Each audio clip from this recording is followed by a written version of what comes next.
di nuyu bu baax a baax a baax waaye nag di leen ziar di leen déwénati di leen baalu àq bu baax di sant ci yéen ngeen baal ñu àq di leen nuyu nag di ñëw tey fii nga xamante ni nii macha allah barkal la kër gi miin na Sénégal 7 waaye nag ki ñu seet si tey moom du ko bees ci Sénégal 7 macha allah ginnaaw bu ñu nuyoowee ba pare dañu koy nuyu muy ki nga xamante ni nii mooy kii àdduna bëgg Sénégal bëgg ko ñu koy seet si nag tey bëgg a def ak moom kon ni ñu ko daan defee rek ñu koy nuyu Ndella Madior Diouf maa ngi lay nuyu. maa ngi lay fay Daba Thiena maa ngi nuyu waa Sénégal 7 yëpp di nuyu tous les internautes de Sénégal 7 mu nekk site bu am solo chaque jour abonné yaa ngi yokku te gis naa Sénégal 7 ay jàmbaar laa fa seen ay jàmbaar laa fa gis xale yi caméraman yeeg réalisateur yeeg monteur yi kon félicitations à toute cette équipe qui grandit de jour en jour et ça c'est important gis ñu baax laa fa gis 2017 il y avait 47 listes 2022 8 listes 39 listes de différence moo waral temps d'antenne u RTS sa 5 minutes la ku si nekk te en 2017 c'était 3 minutes par coalition damoon nañu sa ba am problème mu rangale ay bulletins de vote le jour du vote tellement qu'il y avait trop de listes 47 listes donc 2022 il y a 8 listes 8 bulletins de vote bii mooy bu naataange askan wi donc kon dal rek moo mën a am ndax ñu bëri woon coow seppi na leen sànni fële donc ñi des ñu dal lañu 8 listes yi ñu dal ñoo fa nekk moo tax élection yi ànd ak dal xam nga coalition su juddoo nekk coalition bu bees bu musta bokk ci élection mais ñi fa nekk yàgg nañu di bokk ci élection mais tête de liste bi muy Cheikh Alassane Sène dafa mus intéressé ci élection ban loolu laa ko xamee donc suñu waxtaan yépp ci politique lay nekk 2017 après les élections législatives bëggoon na monter benn coalition bu mag ak Abdoulaye Wade man la njëkk a woo te maa ko gunge woon ñu seeti Abdoulaye Wade loolu 2017 la woon y avait Barthélémy Diaz Bamba Fall et consort là-bas Kër Madické Niang à Fann Résidence kon Cheikh Alassane Sène dafa yàgg politique mais nag bii yoon nag la nekk tête de liste si élection législative yi ñuy jëm nii mu nekk lu am solo mu nekk suñu góor bu baax bu fas yéene dem assemblée nationale man nag déggoon nañ ma si liste yi si candidat à la députation ba jël samay photo daf ko si affiche yi ne ma yaay numéro 4 mais bi ñu demee temps yële y a tout juste 10 jours ci lañ ma xamal que amoon na ay gàllankoor ba mu jéew ma nekk numéro 4 ma ne leen amul benn problème meroon naa nag au départ mais Cheikh Alassane Sène si boppam dafa def délégation moom ak chef de cabinet monsieur Diaw ak Assane Sy Mansour ak El Hadj Ba ak rakam mu bokk ak ndey ak baay ak tout son staff ñu ñëw seet si ma fas yéene ma seet si waat le 25 juillet la veille de mon anniversaire pour sargal ma baalu ma ak si seppi bi ma seppi mais tamit kontaan si nangu bu ma nangu bokk si seen staff parce que actuellement je fais partie du staff de Cheikh Alassane Sène si élection législative yi ñu jëm ni pour ma yokk visibilité am te c'est mon frère il m'appelle ma sœur et quand il m'appelle ma sœur sama yaram day daw parce que dafay génn dans le cœur ma xam ne que je suis sa sœur kon sa frère su duggee si benn affaire il faut nga jàppale ko kon moo tax ma bàyyi yépp mu sedd donc jàppale ko te ñëpp gis nañu maa ngi koy jàppale donc côté visibilité digitale donc maa ngi def li ma mën donc puisque j'ai pris le train en marche donc ñuy ñaan nag yàlla may ñu beaucoup de voix donc spécimen bi moom ñëpp gis nañ ko on est en campagne électorale léppay jàll donc di ñaan rek samay xarit yi képp koo xam ne da nga bëgg a Ndella bokk si ñi dem assemblée nationale ñi di encadrer député yi nga voté naataange askan wi. xam naa daal la joxoon nañ ma numéro 4 mais finalement gis naa ne nekkuma si mi ngi jóge woon si choix bi mi ngi jóge woon si Mohamed Diallo mooy numéro 3 ba léegi si liste Natangué Askan Wi moom si boppam moo ma ne ah bokkutuloo si liste yi. Ça n'a pas été un choc ça n'a pas été un choc parce que dafa fekkoon ma ne woon du ma bokk si élection législative yi bi ma Yewwi Askan Bi goree ndax Yewwi Wàllu si Ndella Madior Diouf la jóge maa woo Déthié Fall ne ko il faut que toute l'opposition ñoo jàppale Yewwi Askan Bi nga xam ne moo nekk numéro 1 numéro 2 si élection locale yi ñu d'accord si ñëpp d'accord si donc waxtaan naa ak ay Mbodj waxtaan naa ak kii waaye sama sœur Aminata Lo Dieng waxtaan ak Déthié Fall kenn opposé wu si mais kenn newuma doo dugg dañ maa yéex a tontu bi mooy lan notification booy jot officiel bi wane que yaa ngi ak ñoom ñu yéex ma ko jox ma ne waxoo yàqal nañ ma parce que du ma am temps defaat coalition parce que j'avais perdu beaucoup de temps après ma am benn jaar-jaar bu ndaw Mohamed Diallo ne ma écoute on te met dans l'équipe amoon na yéene daf ko xëy na dafa mujjewul sotti amul problème donc amul problème j'ai 54 ans 2005 laa créé sama parti politique j'ai été la seule femme tête de liste en 2012 2017 jàppale Mamadou Gueye CCN bu moo nekk actuellement maire de Thiaroye Jidda Kaw man yàlla daf ma may xolu coach politique fin campagne ma dina gën a parce que fin campagne ñëppay daw si Dakar xam nga gars yi dem nañu si région yi uti ay voix non dafa am ay ponkal nag ñuy teggi si campagne bi ndax ñi bokk si campagne bi bëri nañu de donc waa Pastef bokkuñu aussi liste nationale seen ponkal yi ñu ngi woon si liste nationale ñoom ñëpp ñu génne leen kon énergie bi nga xam ne dañ ko na doon def si campagne bi xam nga duñ ko si def dañ ko wàññi te yëpp gis nañ ko ñu ngi gunge gars yi moom suppléants yi mais des na donc Benno lancé wu si région yi ñu ngi woon si dans la partie nord Touba et cetera ñu ngi jub si nag si fin de campagne bi ñu jub si ñëwoon si Dakar loolu moo tax nee naa le 8 candidats c'est différent de 47 listes bi yoon 8 listes la dafa tuuti donc te campagne bi c'est beaucoup plus digital que nekk si mbedd bi 2017 TikTok sa amul woon su amoon tamit siwagul woon 2017 la campagne électorale n'était pas digitale 2022 li doon am si mbedd bi te du nekk archive moom la ñuy ne sarax dugal si digital bi YouTube TikTok Facebook Twitter c'est une nouvelle campagne c'est ça qui est à la mode maintenant man moi c'est Ndella Madior quoi moi je suis libre d'esprit damay ànd ak mag yi di ànd ak xale yi donc jamono bu nekk ak lu muy laaj et je suis trop en avance trop en avance par rapport aux hommes politiques et femmes politiques et aux hommes de médias et femmes de médias trop en avance dinaa lancer benn affaire des années plus tard ñu ne pourtant Ndella la ko doon def voilà donc j'accompagne Cheikh Alassane Sène de Natangué Askan Bi le spécimen du mag taay di ko wone mu nekk spécimen bu rafet couleur verte ak orange donc pour mu dem Assemblée nationale pour équipe am dem Assemblée nationale man su may jàppale nit du ma tricher su ma joxee sama kàddu rek pare naa si te faa yi ma fenge yóbbaale Natangué Askan Wi fu mu ne nii ñëpp xam nañu Natangué Askan Bi ndax vidéo yooyu nga xam ne actuellement ñu ngi si 300 ou 400 000 vues donc ku ko seetaan yaa ngi gis Natangué Askan Wi validé j'ai validé Natangué Askan Wi donc xale yi ma bëgg ñoom tam dañuy valider Natangué Askan Wi kon yóbbu naa Natangué Askan Wi si plateforme digitale bi fu su nekkoon point 1 mi ngi si point 9 wala point 10 voilà donc day yokku quoi day yokku et puis gis naa sa yeneen homme politique di ma toppandoo donc donc voilà quoi waa di nekk TikTok bi waa gis naa gars yi dama tudd seen tur dinañ may buzz voilà duma tudd seen tur dinañ may buzz ndax su nekkoon ñoom di ma tudd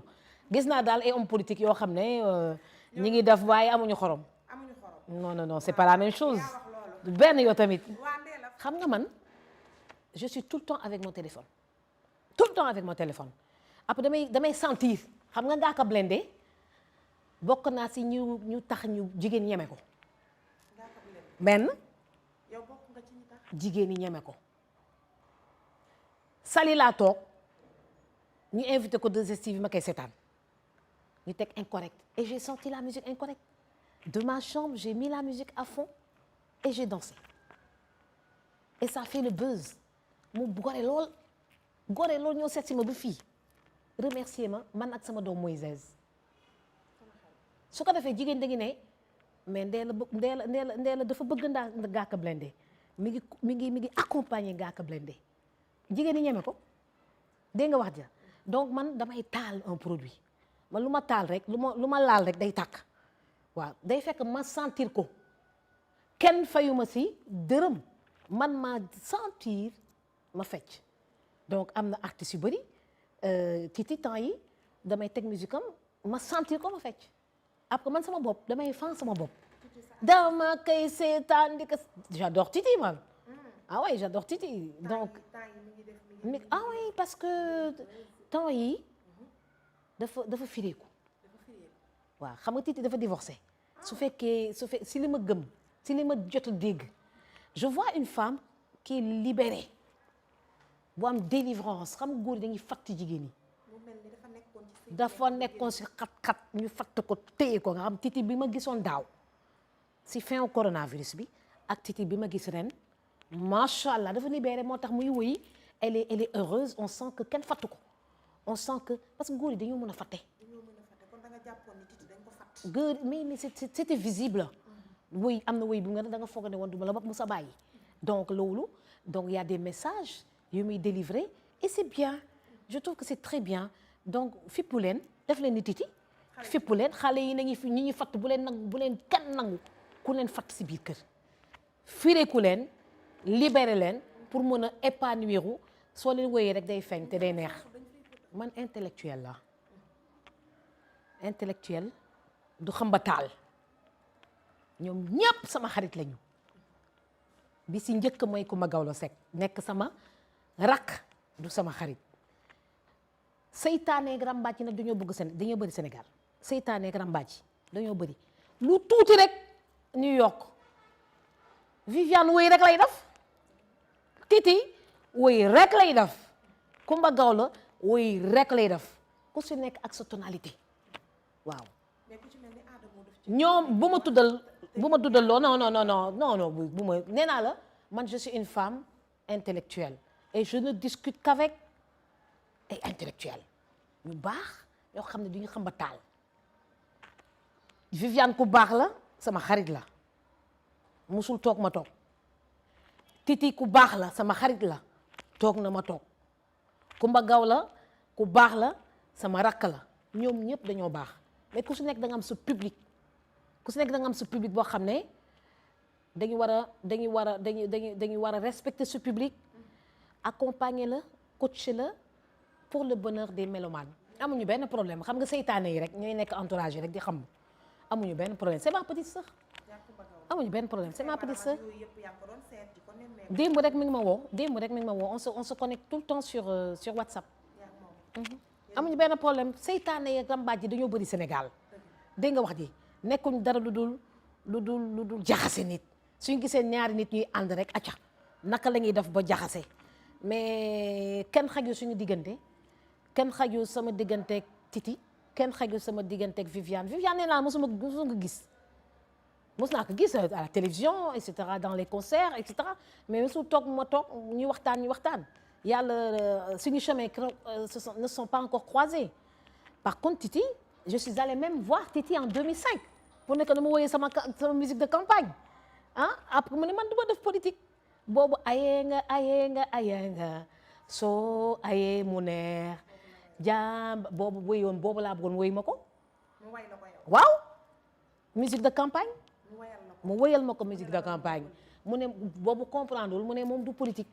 xamu woon sa Ndella Madior boobu moo ko ñëwoon seet si Maris c'était en 2004 2005 C'était pour ma campagne législative de 2007. Voilà, donc 2007 ndeysaan parce que j'adore Titi bi woy boobu muy wax jàmbaar c'est dama ko sentiroon comme ni ma sentiree woyam bi ma fecc comme ni ma sentiree bi gën a bu xew temps yi xaw ma sa tur bi waaw voilà non du boobu am na beneen bu si neex quoi bu may woy bu may fecc quoi moom lay fecc ah bon moom lay fecc ok man de parti aw bi moo ma si neex ki kay awu parti boobu moo ma si neex waaw mooy parti boobu moo may daaneel defe naa du boobu de boobu lay fecc nii man daal damay jékki-jékki rek déglu rek am parti bu ma neex ma kal ko foofu ma ne akum kaay kalal ma ko fii nag bii laa sentir rek ma dóor dama lay won naka laa koy defee lépp laa lay won dama lay won naka laay tiktoké waaw pour ngeen xam man naka laay tiktoké moi je suis médecin de formation jabar ji def na diagnostic bi nee na fekk na ko loos bi damm kon ça veut dire que dafa am benn traumatisme cérébral d'accord donc fekk na ko bopp bi yëpp takk deret ak truc ça veut dire que il a eu un traumatisme crânien donc lii tax mu gaañu c'est vraiment un traumatisme crânien un traumatisme des vertèbres voilà moom moo tax mu nelaw voilà donc il est rentré dans le coma donc bon gis nga bopp soo amee traumatisme vertèbre mu am traumatisme rek c'est fini surtout en Afrique il y a eu problème quelque part il y a eu problème man sama xel dafa dal xam nga sama xel fan la dalee procureur lay dégg mu ne am na vidéo bu mu wane yëpp na ngi génne vidéo yi rek wax bi jeex comprendre s'il y a benn vidéo boo xam ne mais vidéo surveillance dañ ko war a surveiller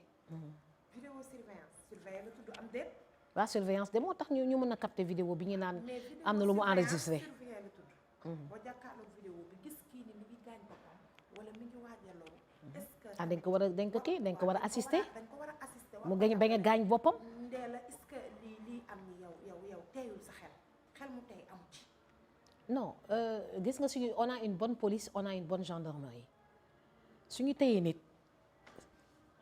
il est sous la responsabilité de la police et de la gendarmerie d'accord quand il y a mort d'homme il y a toujours un coupable et le procureur est tenu de faire des investigations pour donner le nom des coupables d'accord li ñu jotagum dégg nee nañu dafa doon mbëkk et puis mu ne am nañu vidéo kon wax bi kay warul sori les médecins vont faire l'autopsie et ils vont confirmer qu'il y a traumatisme crânien et peut-être des fractures de vertèbres et puis l'enquête va déterminer les causes de cet accident, c'est tout. Bon, je n'irai pas jusqu'à entrer dans ces détails. Par contre, je vais parler médicalement qu'il a reçu un traumatisme crânien qui est la cause certaine de sa mort. Parce que nit traumatisme crânien au Sénégal pour fekk ko da ngay am chance.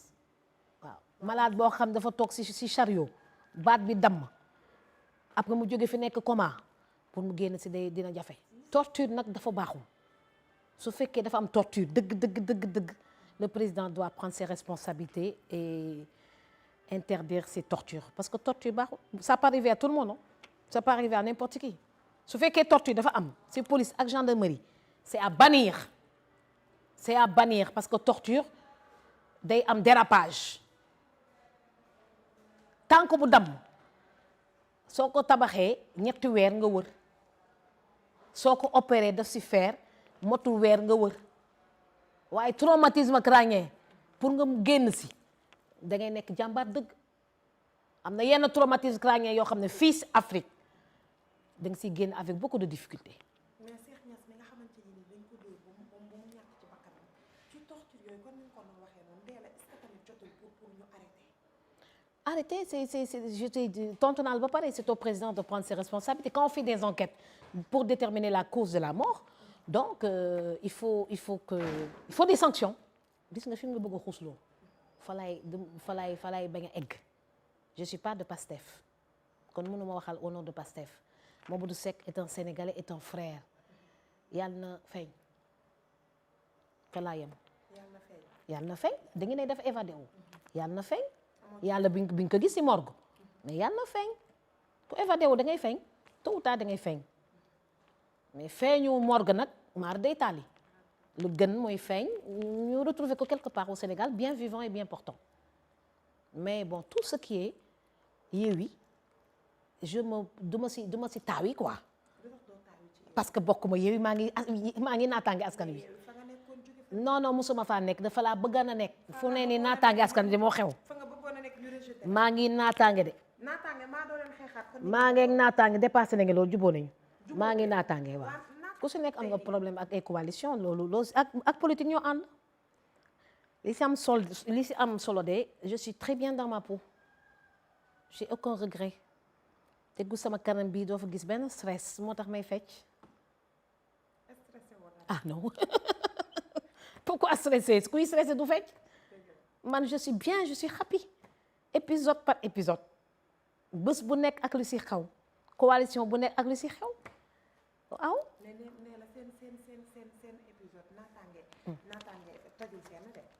naataange tojul fenn 31 juillet dinañ si xam dara en tout cas daal Alassane mi ngi toj région yi caravane mi ñëpp gis nañ ko proximité mi am solo le khalife général des Mourides balaa muy dem ni ñu koy waxatee Paris donc bokk na si ñu mu mujjee recevoir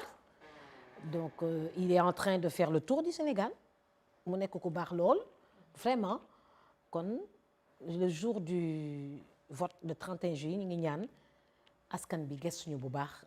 ngir mu mën a dem Assemblée nationale ak tous ces candidats à la députation. su ko demee sax dinaa leen woo ba ñu wax ñu fan la ñu toll dinaa leen woo mais da waa naataange askan dinaa leen woo sa kanam. waaw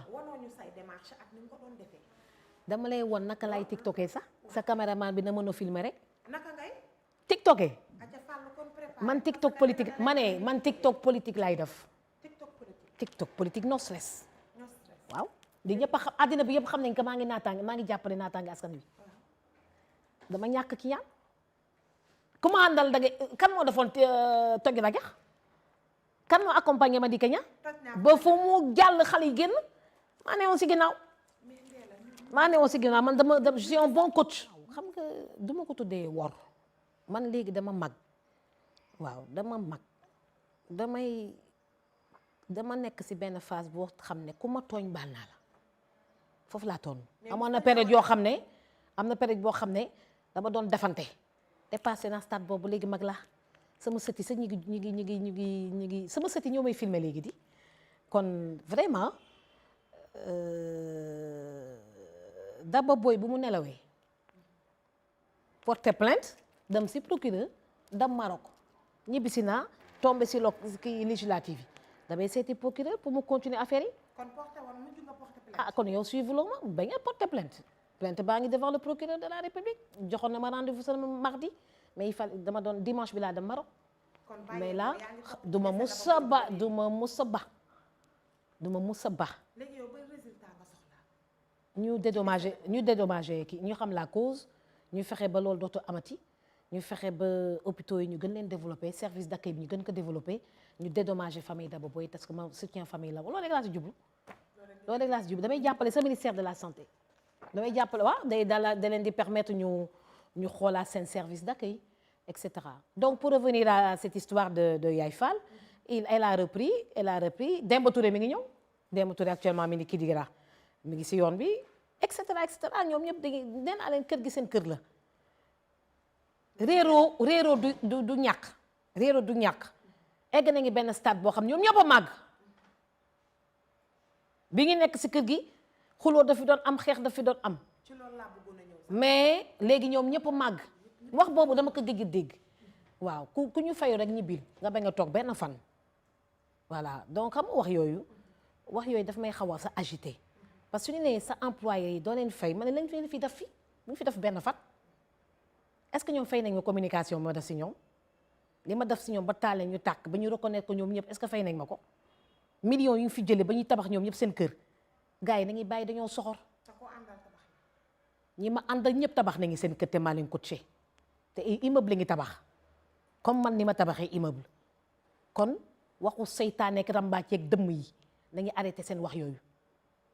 te mi ngi continuer ndax Ndella du fay te Ndella day fay ba wis coaché ba nga tabax sa kër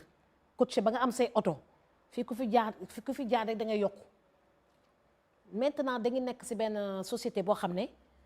ñi jàngu ñi dañuy bëri te soxor te susceptible te di yàq mooy ni may faral di wax rek seytaane ak ràmbaaj yi donc dañuy ñëw rek ñee la suñu ñëwee ñee la au lieu ñu taal la dañuy seet naka lañ lay mën a yàqee xale yi dem ci yeneen yi dem ci yeneen rajo yëpp dañuy dellu si ndax li dañuy dellu si parce que li am Safir amul feneen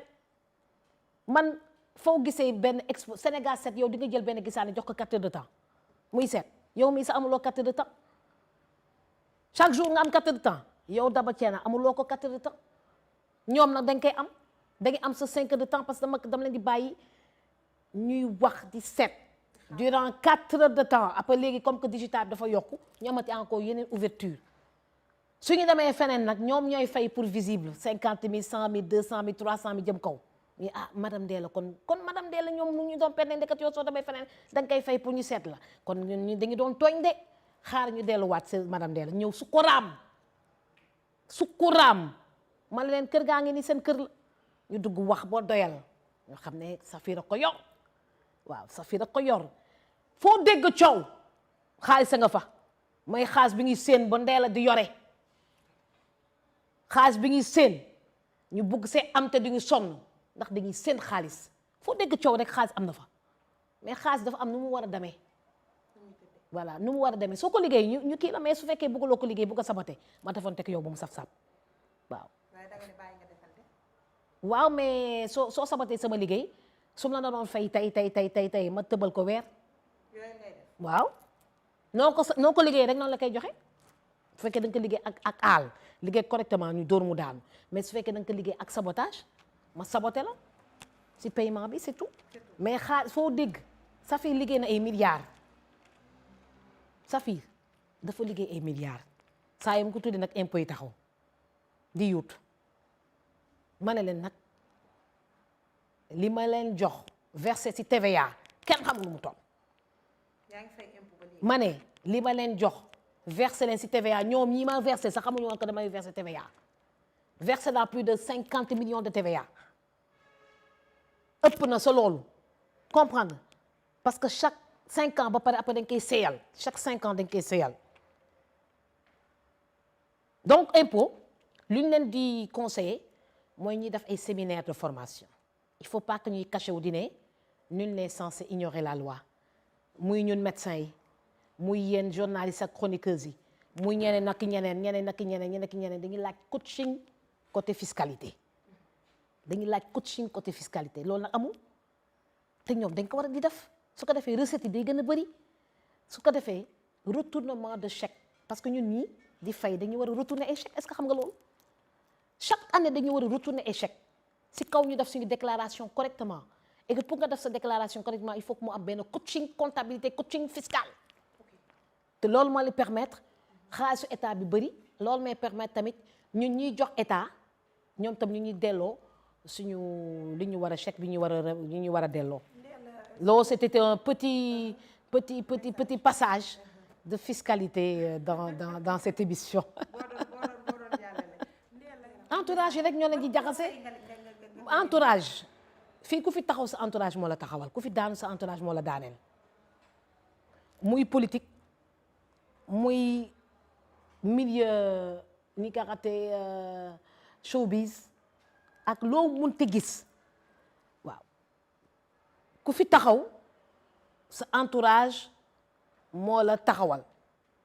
ku fi daanu sa entourage moo la daanu kon lan la ñuy conseiller nit yi rek toogal waay kon lan la ñuy conseiller nit yi mooy fexe ba ñuy coacher correctement seeni leader ñuy coacher correctement seen star seen vedette su ko defee mu tranquille gis nga ku ñëw di la assister ku ñëw di la coacher waru la agiter da la war a dalal pour nga am inspiration pour mun di créer di créer di créer di créer il y a aucune différence entre les stars politiques et les stars dans les business amul différence ay nit rek lañu ñii dañuy agir dans l'organisation de la société qui est la politique ñii di agir sur la production musicale pour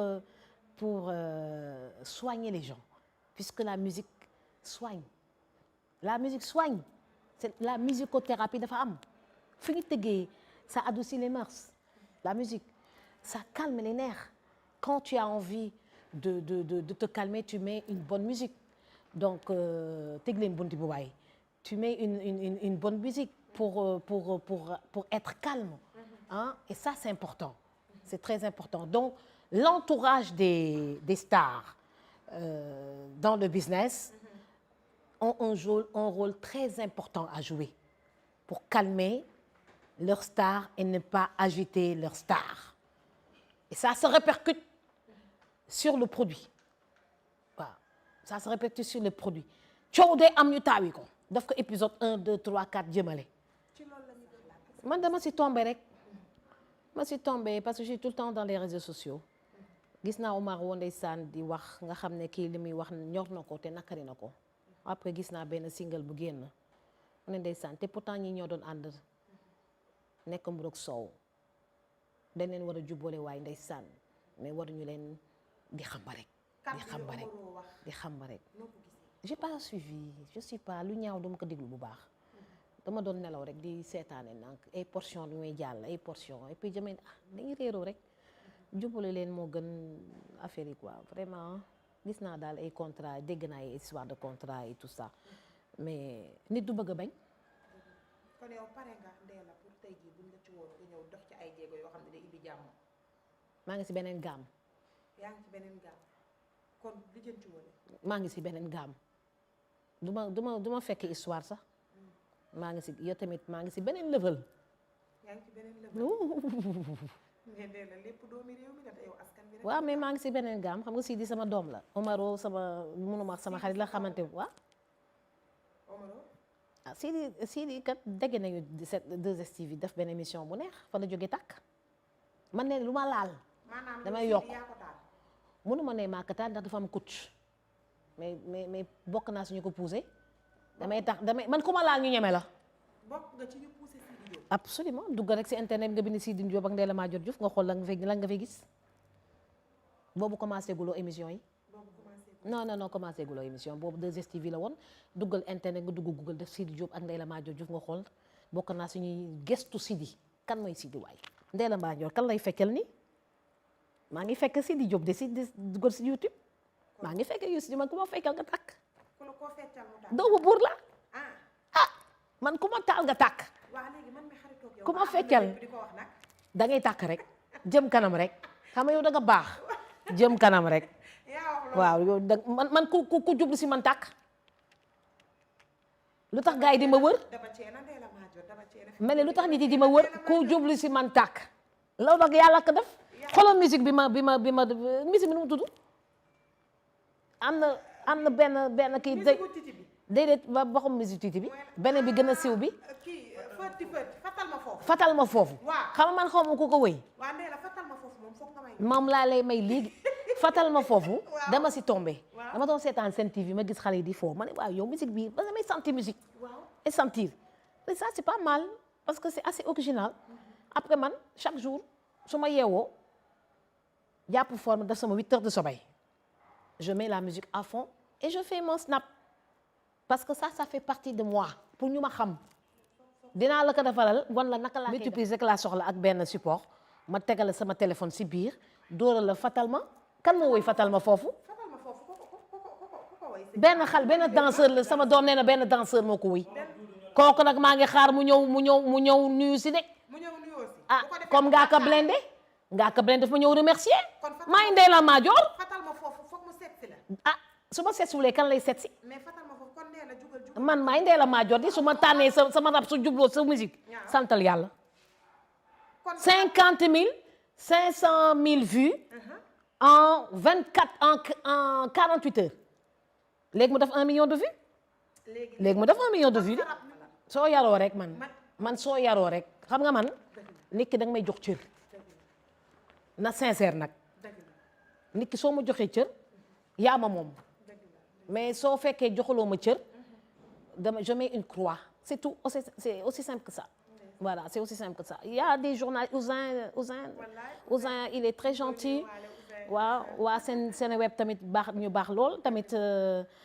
waa TFM Kakatar donc Bijou Ngoné donc c'est des personnes ñoo xam ne dañ ma jox cër. waaw man soo ma joxee cër yaa ma moom même su ma sonnee dinaa fexe nu may retaper sama bopp ba ñëw def sa émission. voilà et ça c'est très important. waaw voilà man damay fàtt turu. damay fàttal ma foofu damay fàtt turu léeg-léeg gars yi seen TV woo ma ndee la yaa fi sës ma ne il est 19 heures pour une émission de 22 heures ma ne gars yi dañ ma bëgg ma fàtt benn turu tey xam naa dafa am benn invité bu leen war à la dernière minute xaar madame sagal leen madame sagal leen ñëw toog fekk c'était vraiment pas prévu mais bon waaw yéen ñëpp damay fàtt seen turu rek yéen ñëpp ma yàpp gaa yéen ñëpp da ngeen ma leen di fattal turu ku am invité bu mu manqué rek mu ne xaar ma dem si Ndella Madior su ma ko baabee rek mu ñëw fatt turu ngeen fattal ma foofu moo tax waaw man dama leen di fattal turu rek ko si manqué invité woo ma fatt turu voilà xaar ma ñëw dóoral la benn jottali ma sama téléphone bi nekk sama sac bi nga installé ma léegi ma defal leen benn moom na ko filmer na correctement waaw dama bëgg mu filmer ko correctement gros plan bi na jël lépp ma fatt foofu non beneen bi xaw ma beneen bu kii bi am na téléphone am na beneen boobu moo am snap bu baax bi waaw baa xam nga sama sac bi de ko sàccoon de moom am xaalis bu bëri laa illaahi ñaar iPhone 1 million 300 muy ñaata 2 millions 2 millions 600 ak benn bu 800 000 muy ñaata muy ñaata te ak benn bu 500 000 muy ñaata si biir sac bi waaw bu ko kenn sàcc de ne woon nañu copie de yóbbu sac bi ak bijou ya fa nekkoon ak visa 10 ans ba benn kenn xamul daa ñëw rek jël dañ ma ëffaloon nag gars yi di jël di sac bi rek yóbbu sa téléphone yeeg tablette yeeg yëpp la ñuy non damay jóg tamit yooyu see daf yo da ngay jóg moo tax ma ne na ma filmer correctement ngay jóg puusal na côté benn puusal côté balaa ngay jóg waaw kon mbokki Sénégal dañuy bàyyi Ndella rek mu jóg wan ñu TikTok bi nga xamante ni fan yi da koo ngeen téye ko Ndella ne na tey la yoon waa Sénégal naka laa koy defee ni muy TikTok yi waaw Ndella ñun yow rek la ñuy déglu fi mu toll maa ngi ñëw yéeg déjà bi ma def maa ngi numéro pay sur 8445 vidéos en 24 heures maa jël pay ci ni ma koy toppandooy ci ni ma koy feccee waaw dama leen di wan sama univers rek ma quand je me réveille je danse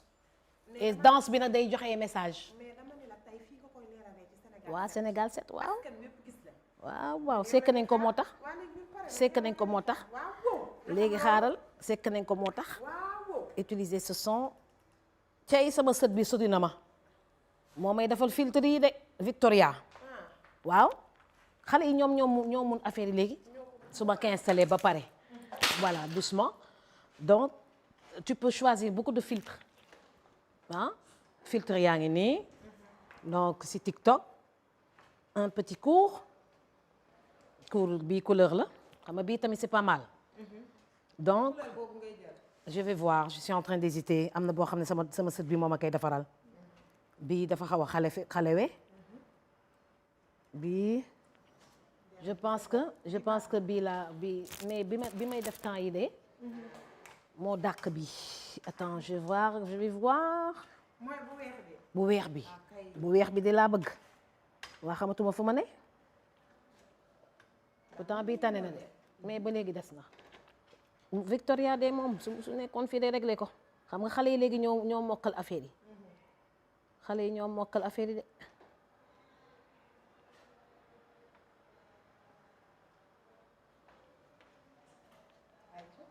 yi de bii tane na daal bi may def temps yi moom du filtre bi non du filtre bi Victoria di en une seconde mu génneel la ko en une seconde mu génneel la filtre bi parce que filtre bi da si am solo filtre bi da si am solo xaw na ñuróog bi xaw na ñuróog bi mais on va voir xaw na ñuróog bi voilà yow da ngaa bëgg a siw si biir affaire bi da ngaa bëgg a siw si affaire bi kii de daa bëgg a siw si affaire bi lii la ñuy dóor nii la réaliser man kay moom bàyyi rek ma dóoral la bu ma freiné bu ma fatt de léegi bii lañ koy dóor xam nga bii mooy naataange voilà spécimen xaaral ma dóor ko ñu commencé xam nga démarrage bi dafa am solo xaaral ma jàngala tuuti parce que première vidéo bi xam mooy jàll kon soo bëggee spécimen bi jàll ñi ci xam ne que Ndella Madior day soutenir naataange askan bi sooy démarrer nii ngay def ku mu nakkari na topp fële du noonu ku nakkari dana topp fële ñun ñu ngi man de naataange askan bi laay soutenir Ndella Madior soutien naataange askan bi ñu tàmbalee.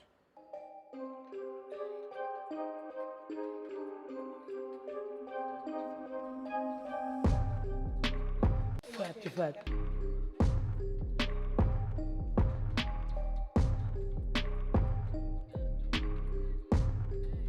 fatal ma faw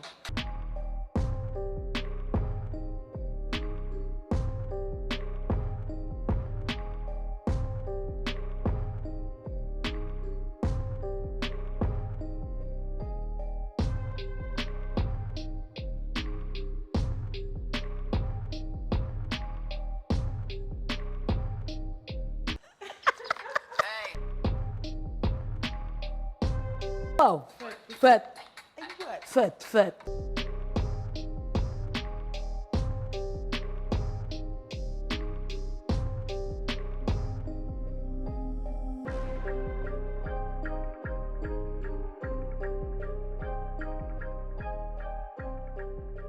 nii de lay def waaw te bii sama neexuma parce que filtre bi ma Victoria di defar la boobu moo neex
léegi mu posté léegi mu jàll waaw su jàllee ñu bàyyi ko mu dundam du noonu ñu bàyyi ko waaw mu dundam son parcours maanaam li nga xam nga am na ñoo xam ne dañuy def 6 mois doog a nekk si meilleure vidéo yu def fatal ma foofu man dama ko def 24 heures nekk meilleur 24 heures 24 heures waaw nekk meilleur waaw léegi ki génne fatal ma foofu moom ngay wax message ñu ko pour ñu fekk si waaw ki c'est la moindre des corrections ku yokk sa buzz da nga koy ñëw rek teral da nga koy ñëw pas teral da nga koy ñëw remercier comment fait Ngaaka Blindé waaw loolu reconnaissance la quoi yaa ko téye nii sa diggu loxo gars yi de loolu la ñuy wax waaw donc naataange rek waaw naataange askan bi fas yéene nag fatt turu yi dégg nga wax ji kon gis naa ne ñëpp ko adopté waaw kon Cheikh Alassane Sène moo ko yor kon Cheikh Alassane Sène na fatt foofu te naataange askan wi naataange la ñëpp di ñaan mais que réew naataange la ñuy ñaan waaw. kon yéen seen Alassane Sène da leen yéene jàmm. waaw dafa yéene bëgg ñëpp jàmm. dëkk bi naat. mi ngi noonu waaw kon ku leen nee naataange rek. waaw. askan bi ne xamal ne kii ku baax la. waaw kon loolu lañ leen indiloon tey waa Sénégal 7 ak Ndella Madior Diouf mi nga xamante ne heure bu ñu ko soxlaa dañuy ubbil buntu yi rawatina man Daba Thiena muy sama sœur di sama xarit heure bu ma neex laa koy woo heure bu ma neex laa kon bi tàggatoo rek waaw ak ñi nga xamante ni waaw ñooy ñu doon suivre ak Ndella Madior